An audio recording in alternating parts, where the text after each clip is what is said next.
বিশ্ব পরিবেশ দিবসে মন্ত্রী অর্জুন সিং এর বার্তা, যারা গাছ কাটবে, পুকুর ভরাট করবে, তাদেরকে অবিলম্বে অ্যারেস্ট করতে হবে।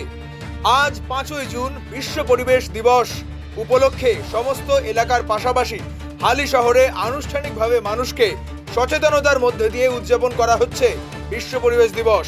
এই বিশ্ব পরিবেশ দিবসে নোয়াপাড়ার বিধায়ক তথা মন্ত্রী অর্জুন সিং, বীজপুরে বিধায়ক সুদীপ্ত দাস সহ অন্যান্যরা প্রতিজ্ঞাবদ্ধ হয় যে তারা পরিবেশকে বন্ধু রূপে আচরণ করার কথা বলবেন মানুষের মধ্যে। এছাড়াও মন্ত্রী অর্জুন সিং বলেন, বিগত সরকারের আমলে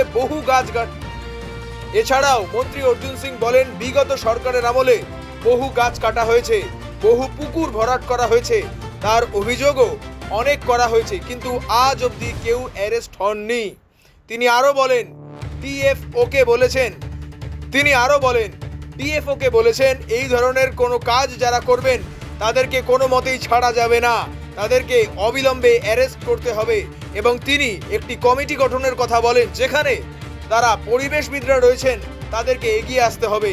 পাশাপাশি বীজপুরের বিধায়ক সুদীপ্ত দাস একই সুর টেনে বলেন, যারা পরিবেশের ভারসাম্য নষ্ট করবে তাদেরকে কঠোর শাস্তি দেওয়া হবে।